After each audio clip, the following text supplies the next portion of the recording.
Assalamualaikum warahmatullahi wabarakatuh.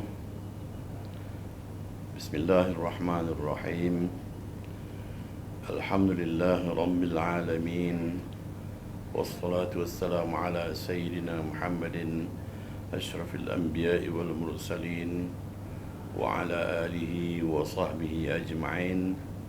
Rabbi shrah li sadri wa yassir li amri wahlul 'uqdatam min lisani yafqahu qawli.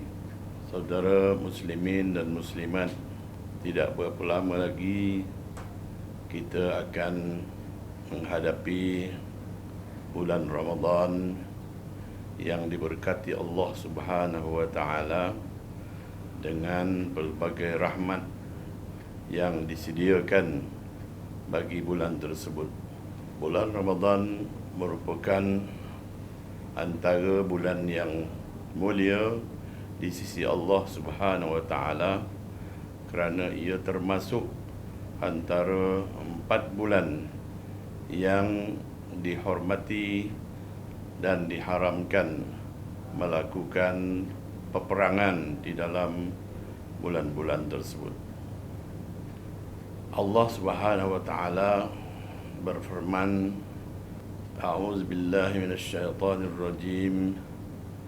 Ya ayyuhalladzina amanu kutiba 'alaikumus shiyam kama kutiba 'alal ladzina min qablikum la'allakum tattaqun. Jadi dalam kehidupan kita beragama, kita ada mempunyai 3 rukun, iaitu akidah, syariah dan ihsan.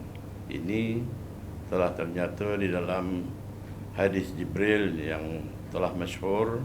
Pada satu ketika dalam majlis, Nabi telah dikunjungi oleh Jibril alaihissalam dan bertanyakan tentang apa itu iman dan apa itu Islam dan apa itu ihsan.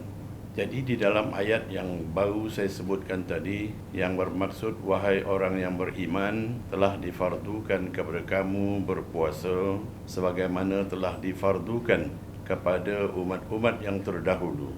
Semoga kamu semua akan menjadi orang yang bertakwa kepada Allah Subhanahu wa taala.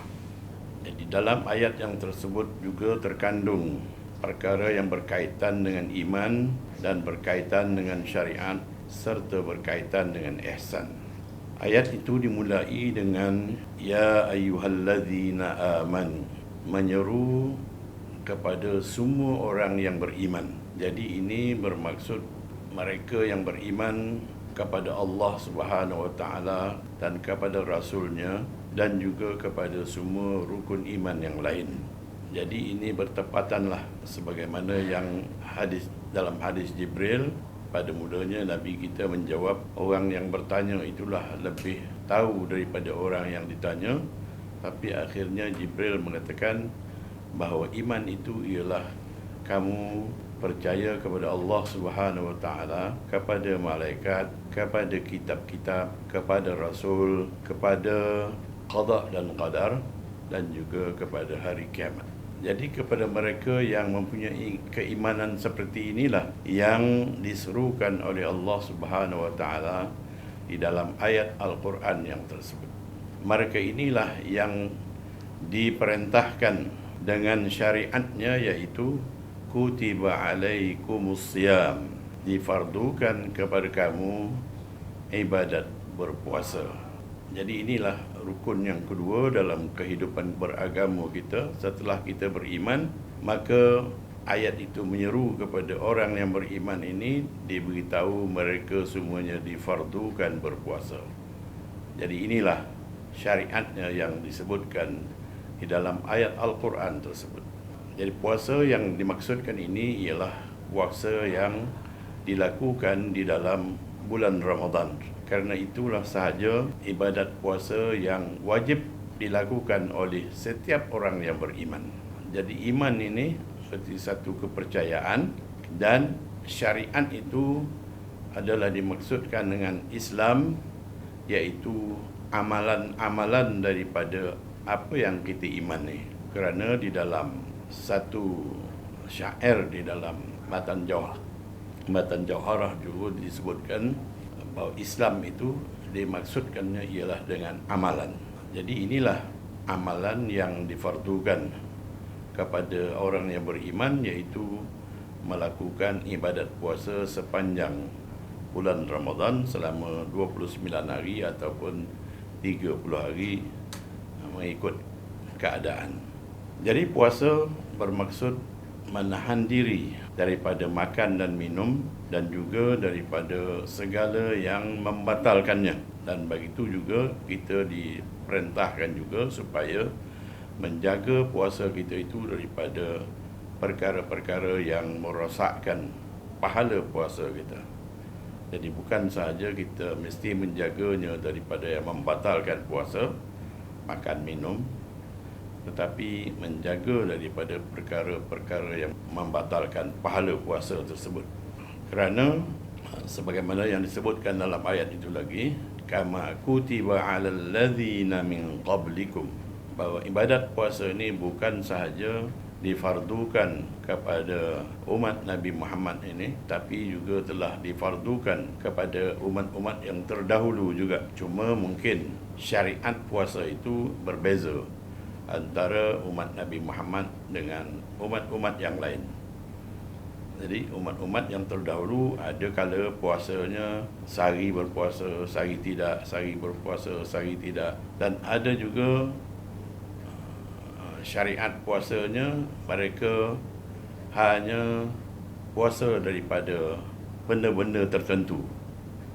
Boleh makan, boleh minum, tapi ada perkara-perkara yang tidak dibenarkan.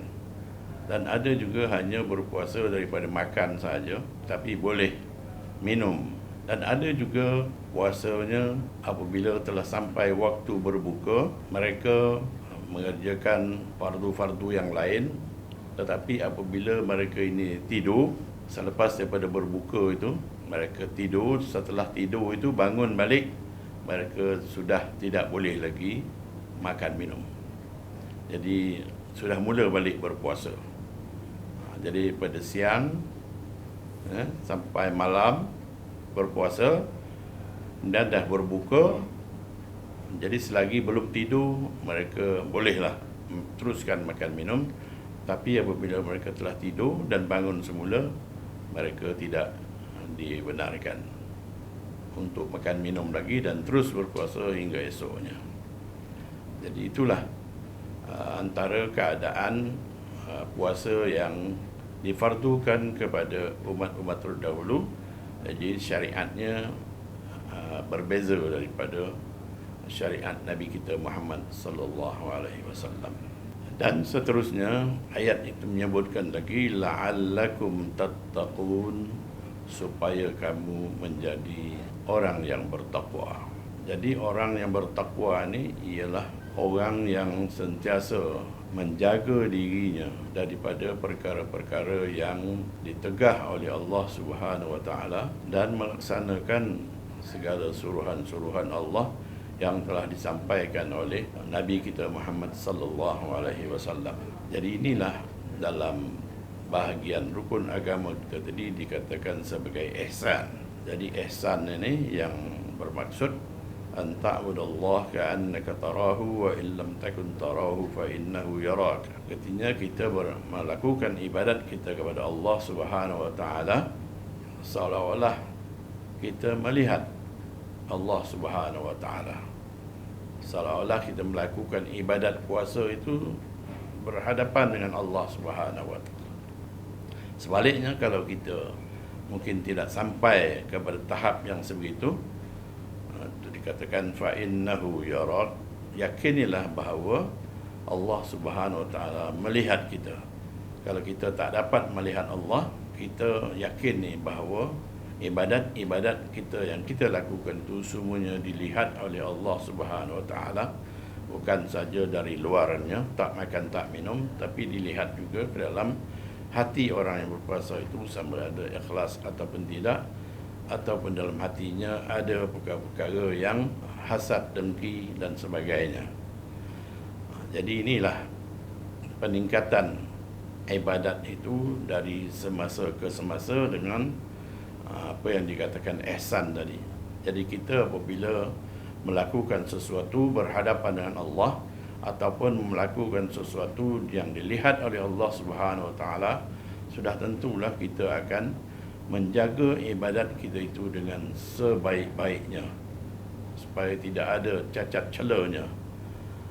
Jadi itulah yang dikatakan tadi sebagai ihsan, dan dalam masyarakat kita hari ini lebih kita fahami dengan tasawuf. Jadi itulah tiga peringkat yang dibahagikan dalam satu ayat tadi. Yang pertamanya, ya ayyuhalladzina amanu, wahai orang yang beriman. Itu artinya orang itu kena betul akidahnya, pegang kepada keyakinan, kepercayaan kepada Allah dan Rasul dan segala apa yang diperintahkan, kemudian dilakukan. Kutiba alaikumus siyam kama kutiba alal ladzina min qablikum. Artinya kita membuktikan keyakinan kita, keimanan kita tadi dengan amalan-amalan yang diperintahkan oleh Allah Subhanahu Wa Taala. Dalam ayat itu menyuruh kita berpuasa. Dan puasa yang nak dilakukan tadi adalah puasa yang boleh mencapai ke tahap takwa, puasa yang sebenar-benarnya. Kalau tidak, tentulah dia akan menjadi sebagaimana yang disabdakan oleh Rasulullah sallallahu alaihi wasallam, kam min shaimin laisa lahu min shaumihi illa al-ju' wal 'atash. Ramai orang yang berpuasa tetapi dia tidak mendapat apa-apa daripada puasa yang dilakukannya itu kecuali hanya lapar dan dahaga sahaja. Jadi itulah yang dikatakan tadi, kita bukan hanya setakat menjaga ibadat puasa kita itu daripada batal, puasa kita itu daripada terjejas pahala-pahalanya. Kalau tidak, kita hanya dapat lapar dan dahaga sahaja.